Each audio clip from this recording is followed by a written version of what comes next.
ಮಂತ್ರಿಗಳಿರ್ತಾರೆ, ಅವ್ರಿಗೆ ಯಾವ ಖಾತೆ ಅಂತ ಗೊತ್ತಿರಲ್ಲ. ನೀವೇನಾದ್ರೂ ಪ್ರಶ್ನೆ ಕೇಳ್ಬಿಟ್ರೆ ಇಂಥ ಇಲಾಖೆದು ಅಂತ ಅವ್ರ ಮುಖ ಇವ್ರ ಮುಖ ಕೇಳ್ಕೋಬೇಕು, ಯಾರಿಗೆ ಕೇಳಿದ್ರು ಅಂತ ಗೊತ್ತಾಗಲ್ಲ. ಅಂತ ಇತಿಹಾಸವನ್ನ ಕಾಂಗ್ರೆಸ್ ಕ್ರಿಯೇಟ್ ಮಾಡೋಕ್ ರೆಡಿ ಆಯ್ತಾ ಅಂತ ಏನ್ ಅನ್ಸುತ್ತೆ ನಿಮ್ಗೆ? ಅಲ್ಲ, ಇದು ಕ್ರಿಯೇಟ್ ಆಗ್ತದೆ ಅಂತ ನೀವು ಕಳೆದ ಬಾರಿ ಒಂದು ನಾನು ಇದೇ ಮಾಧ್ಯಮದಲ್ಲಿ ಮಾತಾಡಿದೆ. ಈ ಸರ್ಕಾರ ಮಂತ್ರಿ ರಚನೆ ಮಾಡಿದ್ರೆ ಕೂಡಲೇ ಬಿದ್ದೋಗುತ್ತೆ ಅಂತ. ಬಿದ್ದೋಗುತ್ತಾನೆ, ಇನ್ನೂ ಬಿದ್ದಿಲ್ಲ, ಬೀಳಕ್ಕೆ ಅಲ್ಲಾಡ್ತಾ ಇದೆ. ಯಾವಾಗ ಬಿದ್ದೋಗ್ತದೆ, ಯಾವಾಗ ಮಾತೆತ್ತಿದ್ರೆ ಪಕ್ಷ ಒಡೆಯೋದು ಅಥವಾ ಸರ್ಕಾರ ಸರ್ಕಾರ ಬಿದ್ದೋಗ್ತದೆ.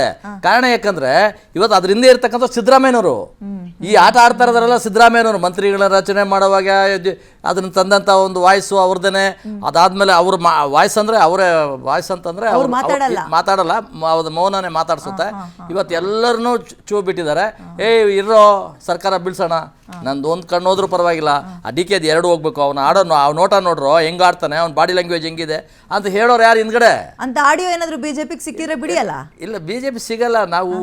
ನಾವು ತಿಳ್ಕೊತೀವಿ, ನಾವು ಅದನ್ನ ತಿಳ್ಕೊಳ್ಳೋಂಥ ಶಕ್ತಿ ನಮಗಿದೆ. ಯಾಕಂದ್ರೆ ಬಿಜೆಪಿ ಅಖಂಡ ಭಾರತವನ್ನ ಆಳ್ತಾ ಇರ್ತಕ್ಕಂಥ ಒಂದು ಪಕ್ಷ. ಅಖಂಡ ಭಾರತವನ್ನ ನಾವು ದೇಶಭಕ್ತರಾಗಿ ಈ ಸಮಾಜ ನೋಡ್ತಾ ಇದ್ದೀವಿ. ಹಾಗಾಗಿ ನಾವೆಲ್ಲ ಒಂದು ಕಡೆ ಈ ಒಂದು ಕಾಂಗ್ರೆಸ್ನವರ ಆಟ, ಈ ಜಮೀರ್ ಕೊಡಬಾರ್ದು ಅಂತ ಇದೇ ಸಿದ್ದರಾಮಯ್ಯ ಹೇಳಿದ್ದ.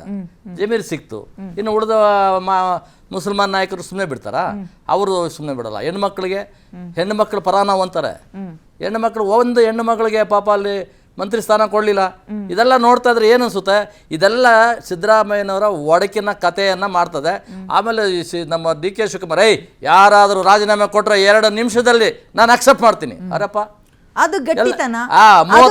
30 ಜನ ಕೊಟ್ರೆ ನೀನೇ ಇರಲ್ಲಲ್ಲಪ್ಪ. 30 ಜನ MLAಗಳು ರಾಜೀನಾಮೆ ಕೊಟ್ರೆ ಅಲ್ಲ ಹೋಗೋದು, ರಾಜೀನಾಮೆ ಕೊಟ್ಟು ಮತ್ತೆ ಎಲೆಕ್ಷನ್ ಹೋಗ್ತಾರೆ. ನಾವು ಕೇಳಲ್ಲ ಅವ್ರನ್ನ, ನಮ್ ಜೊತೆ ಬಂದ್ರಪ್ಪ ಅಂತ ನಾವ್ ಹೇಳೋದಿಲ್ಲ ಅವ್ರನ್ನ. ಅವ್ರು ಆಗೋದೇ ಅಷ್ಟು ಎಲೆಕ್ಷನ್ ಹೋಗಬೇಕು, ನಮ್ ಸ್ವಾಭಿಮಾನ ಇದೆ ಅಂತಾರೆ. ಸ್ವಾಭಿಮಾನಿ ಶಾಸಕರಿದ್ದಾರೆ, ಧೈರ್ಯದಲ್ಲಿ ಇರ್ಬೋದು. ರಾಜೀನಾಮೆ ಯಾರಾದ್ರೂ ಕೊಟ್ರೆ ಇನ್ನೊಂದ್ಸಲ ಎಲೆಕ್ಷನ್ ಹೋದ್ರೆ ಬಿಜೆಪಿ ಅಂತ ಸೇರಿಸ್ಕೊಳ್ಳಲ್ಲ. ಆ ಕಾನ್ಫಿಡೆನ್ಸ್ ಅಲ್ಲಿ ಅವ್ರು ಇರ್ಬೋದಾ? ಅಲ್ಲ, ಅವ್ರು ಇರೋದಕ್ಕೆ ಆ ರೀತಿ ಮಾತಾಡೋದು. ಈಗ ರಾಮಲಿಂಗಾರೆಡ್ಡಿಗೆ ಬಿಜೆಪಿಗೆ ಸೇರಿಸ್ಕೊಳ್ಳಲ್ಲ. ರಾಮಲಿಂಗಾರೆಡ್ಡಿ ಮಂತ್ರಿ ಆಗಿದ ತಕ್ಷಣ ರಾಜೀನಾಮೆ ಯಾಕೆ ಕೊಟ್ರು?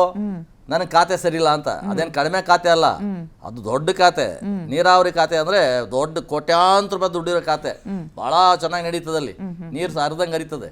ಅಂತದೇ ಬೇಡ ಅಂದ್ರು ಅಂದ್ರೆ ರಾಜೀನಾಮೆ ಕೊಟ್ಟಿದ್ ಯಾಕೆ? ಅಲ್ಲಲ್ಲ, ನೀವ್ ಹೇಳ್ಬೇಡಿ,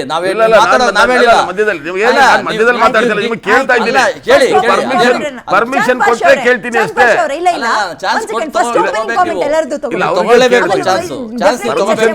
ಕಾಂಗ್ರೆಸ್ ಅವರು ಚಾನ್ಸ್ ತಗೊಳ್ಳೇಬೇಕು. ಕಾಂಗ್ರೆಸ್ ಮುಳುಗ್ತಾ ಇದೆ. ಇನ್ನು ಮುಂದೆ ಕಾಂಗ್ರೆಸ್ಗೆ ಕಾಂಗ್ರೆಸ್ ಅಂತ ಹೇಳ್ಕೊಳ್ಳೋದಕ್ಕೆ ಜನ ಇಲ್ದೇ ಇರೋಂತ ಪರಿಸ್ಥಿತಿ ಕನಸು ಕಾಣ್ತಾ ಇದ್ದೀರಾ. ಇವತ್ತು ಡಿ ಕೆ ಶಿವಕುಮಾರ್ ಅವರ ಬಾಡಿ ಲ್ಯಾಂಗ್ವೇಜ್ ನೋಡಿದ್ರೆ ನೀವು ಅವ್ರು ಏನ್ ಮಾತಾಡ್ತಾರೆ, ನಾವ್ಯಾಕೆ ಕನಸು ಕಾಣ್ಬೇಕು? ಚಂದ್ ಪಶ್ ಅವರು ಇದು ಚೆನ್ನಾಗಿ ಕಾಣಿಸಲ್ಲ, ಏನ್ ಗೊತ್ತಾ? ಡಿಬೇಟ್ ಮಾಡೋಣ ಡೆಫಿನೆಟ್ಲಿ. ಫಸ್ಟ್ ಓಪನಿಂಗ್ ಕಾಮೆಂಟ್ ಎಲ್ಲರದ್ದು ತಗೊಬಿಡ್ತೀನಿ. ಸತೀಶ್ ಕುಮಾರ್ ಅವರೇ, ಹೇಗೆ ಕಾಣಿಸ್ತಾ ಇದೆ ಈ ರೀತಿಯ ಹೈಡ್ರಾಮಾಗಳು ನಿಮ್ಮ ಕಣ್ಣಿಗೆ? ನೋಡಿ, ಒಂದು ಸರ್ಕಾರನ ರಚನೆ ಮಾಡಲಿಕ್ಕೆ ಎಷ್ಟು ಒಂದು ಹರಸಾಹಸನೆ ಮಾಡ್ತಾ ಇದ್ದಾರೆ ಅಂತ ಹೇಳ್ಬೋದು. ಯಾಕಂದರೆ 60 ದಿನಗಳು ಇವರು ಟೈಮ್ಗಳನ್ನು ತಗೊಂಡು CM ಒಂದು ಅಧಿಕಾರವನ್ನು ತಗೊಂಡು ಅವ್ರ ಜೊತೆಗೆ 13 ಜನ ಖಾತೆ ತಗೊಂಡು, ಖಾತೆ ನಂತರ ಖ್ಯಾತೆಗಳು ಸ್ಟಾರ್ಟ್ ಆಗಿ, ಅದಾದಮೇಲೆ ಏನು ಸಚಿವ ಸಂಪುಟನ ವಿಸ್ತರಣೆ ಮಾಡಲಿಕ್ಕೆ ಇಷ್ಟು ಸಮಯಗಳನ್ನು ತಗೊಂಡು 19 ಜನ ಶಾಸಕರನ್ನು ಬಿಟ್ಟರು ಈಗಲೂ ಹೊಡೆದಾಟ ಅಂದರೆ ಅವರಲ್ಲಿ ಖಾತೆ ಕಿತ್ತಾಟಗಳು ನಡೀತಾ ಇದೆ. ಅಂದರೆ ಇದು ನಿಜಕ್ಕೂ ರಾಜ್ಯಕ್ಕೆ ಒಂದು ವಿಪರ್ಯಾಸ ಮತ್ತು ದುರಂತ ಅಂತ ಹೇಳ್ಬೋದು. ಯಾಕಂತ ಹೇಳಿದ್ರೆ ಎಲ್ಲಿ ಹೋಗ್ತಾ ಇದೆ ರಾಜಕಾರಣ? ನೀವು ನಾನು ಇವಾಗಿಂದ ಅಂತ ಹೇಳ್ತಾ ಇಲ್ಲ, ಈ ಕಳೆದ ನೀವು 10 ವರ್ಷದ ರಾಜಕಾರಣವನ್ನು ಗಮನಿಸಿದ್ರೆ ಈ ಒಂದು CM ಆಯ್ಕೆನೂ ಒಂಥರ ಗಜಪ್ರಹಸನ. ನೀವು ಸ್ಟಾರ್ಟಿಂಗ್ ಇವ್ರದ್ದು ಯಾವುದು ಕಾಂಗ್ರೆಸ್ಸು ಸರ್ಕಾರ ಬಂತಲ್ಲ 2023ರಲ್ಲಿ, ಆಗಲೂ ಸಹ 2 ತಿಂಗಳು ಇವರು CMನೇ ಘೋಷಣೆ ಮಾಡಿರಲಿಲ್ಲ. ಏನು ಮಾತು ಮುಂಚೆ ಡೆಲ್ಲಿ ಒಂಥರ ಗೇಟ್ ಕೀಪರ್ ಆಗಿಬಿಟ್ಟಿದ್ದಾರೆ. ನಿಜವಾಗ್ಲೂ ನಮ್ಮ ಕಾಂಗ್ರೆಸ್ನವರು ಏನಾಗ್ಬಿಟ್ಟಿದ್ದಾರೆ, ಗೇಟ್ ಕೀಪರ್ಸ್ ಆಗಿಬಿಟ್ಟಿದ್ದಾರೆ. ಇವತ್ತು ನೋಡಿ 60 ದಿವಸ ಆಯಿತು, ಎಷ್ಟು ಬಾರಿ ಇವರು ಡೆಲ್ಲಿ ಪ್ರವಾಸ ಮಾಡಿದ್ದಾರೆ. ಕನ್ನಡಿಗರಿಗೆ ನೀವೇನ್ರಿ ಸರ್ಕಾರ ಇವತ್ತು ನೋಡಿದ್ರೆ ಒಂದು ಕಡೆ ಕಾವೇರಿ ಇಶ್ಯೂ ಅನ್ನೋದು ಎತ್ಕೊಳ್ತಾ ಇದೆ, ಇನ್ನೊಂದು ಕಡೆ ನೋಡಿದ್ರೆ ಬರ ಅಂತ ಹೇಳ್ಬಿಟ್ಟು ಅಂತರ ಒಂದು ಸಂದರ್ಭದಲ್ಲಿ, ಮತ್ತು ಇನ್ನೊಂದು ಫೈನಾನ್ಷಿಯಲ್ ಮಿಸ್ಮ್ಯಾನೇಜ್ಮೆಂಟು, ಬೆಂಗಳೂರಿನಲ್ಲಿ ರಸ್ತೆ ಅವ್ಯವಸ್ಥೆಗಳು ಮತ್ತು ಏನೇನೋ ಅವ್ಯವಸ್ಥೆಗಳು ತಾಂಡವ ಆಡ್ತಾ ಇದೆ. ಇಂಥ ಒಂದು ಸಂದರ್ಭದಲ್ಲಿ ನೀವು ಹೈಕಮಾಂಡ್ ಗುಲಾಮಗಿರಿತನ ಮಾಡಿಕೊಂಡು ಆ ವಾಚ್ಮ್ಯಾನ್ ಕೆಲಸನ ಮಾಡ್ತಾ ಇದ್ದಾರೆ. ನಿಜಕ್ಕೂ ಇದು ಡಿ ಕೆ ಶಿವಕುಮಾರ್ ಅವರ ನಡತೆಗೆ ಒಂದು ಶೋಭೆ ತರಲ್ಲ. ಮತ್ತು ಕಾಂಗ್ರೆಸ್ನವ್ರಿಗೂ ಅಷ್ಟೇ, ಎಂಥ ಸಂದಿಗ್ಧ ಪರಿಸ್ಥಿತಿಯಲ್ಲಿ ನಮ್ಮ ದೇಶ ಇದೆ, ನಾವು ಯಾವ ರೀತಿಯ ರಾಜಕಾರಣವನ್ನು ಮಾಡಬೇಕು. ರಾಹುಲ್ ಗಾಂಧಿ ಅವರು ಸಂವಿಧಾನ ತೋರಿಸ್ಕೊಂಡು ಅವರು ಸಂವಿಧಾನ ಕಾಪಾಡ್ತೀವಿ, ಏನು ಸಂವಿಧಾನ ಕಾಪಾಡೋರ್ ಲಕ್ಷಣನ ಇದು? ನಾಚಿಕೆ ಆಗಬೇಕು ಕಾಂಗ್ರೆಸ್ನವ್ರಿಗೆ.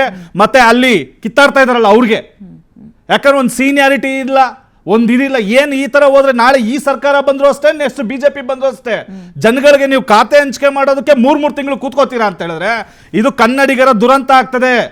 ಇದು ಮುಂದೆ ಇದು ಕನ್ನಡಿಗರ ಒಂದು ಏನು ರಾಜಕೀಯವಾಗಿ ಮತ್ತೆ ಇವರ ಜೀವನಗಳು ಸರಿ ಇರಲ್ಲ ಅನ್ನೋ ಒಂದು ಇಂಡಿಕೇಶನ್ ಅನ್ನ ನಾವು ಕಡಾಖಂಡಿತವಾಗಿ ಇಲ್ಲಿನ ಬೆಳವಣಿಗೆಗಳನ್ನ ನೋಡಿ ನಾವು ಹೇಳ್ಬೋದು. ಓಕೆ.